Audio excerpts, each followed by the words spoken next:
Peace Entertainment present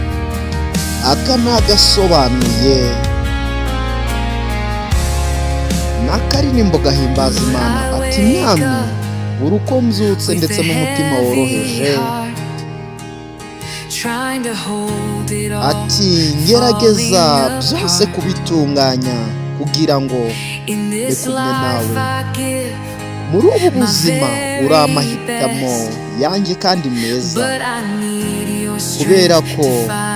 ngeneye gukomera kwawe kugira ngo mbone guturiza muri wowe ndetse muri buri mwanya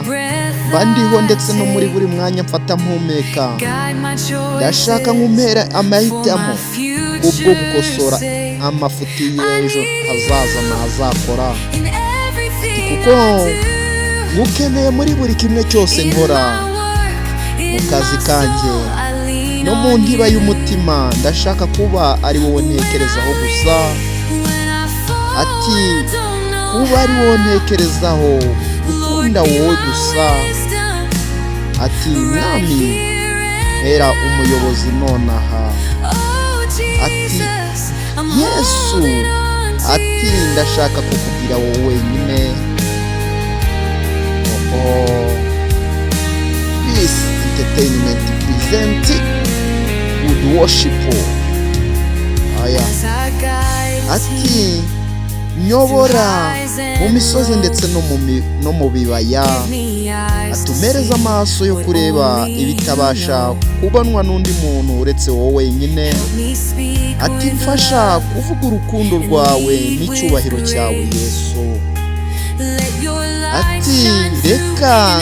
ngaragare umurikire buri hantu hose mbona ati buri mpumeko yanjye nuko niyumva uruko nzajya mpumeka ati uzajya umbera impamvu yo gukomera ndetse guhagarara nemye kuko niwo buri kimwe cyanjye muri buri kimwe nkora mu kazi kanjye mu ntiba y'umutima ndashaka kuba ari wowe nzajya ntekereza ati igihe nzajya ndaba naguye shaka ko bizajya bimenywa nawe ati mwami mpera umuyobozi nonaha ati Yesu ndashaka kukugira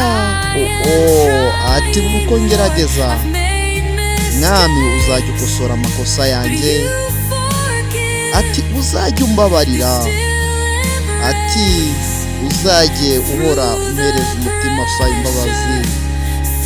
uzajye urinda kuguhatiriza ibidakwiriye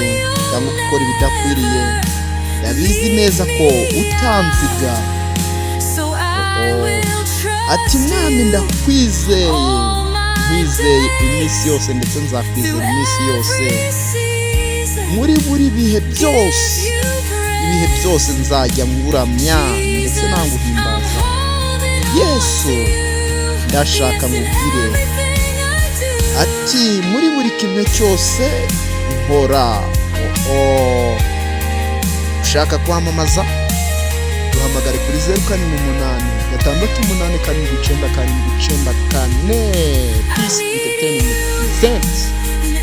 ati mukeneye muri buri kimwe cyose nkora mu kazi kanjye mu ntiba y'umutima ndetse ndashaka kuba ari wowe ntekerezaho wenyine ati ndashaka kuba ari wowe ntekerezaho wenyine nazajya ndaba naguye akari wowe ubimenya ati mwami mbera umuyobozi w'ukuri nonaha Yesu ndagufite ati ndagerageza mwami gukora amakosa ariko umbabarire umbere umucunguzi wirengagize amakosa yanjye nje ngora no gukora ibidakwiriye ndabizi yuko utazanziga cyangwa utazantererana ati ubu ndakwizeye kandi nzanakwizera iminsi yose muri buri bihe nzahora nguhimbaza mwami ndagufite. Oh oh, ati ntabwo ndi mwiza uri wowe mwami, nyobora muri buri kimwe cyose nkora. Ati ndakwizeye, amen. Ntucikwe n'iyi ndirimbo yose. Agasobanuye ni coming soon. Haya haya.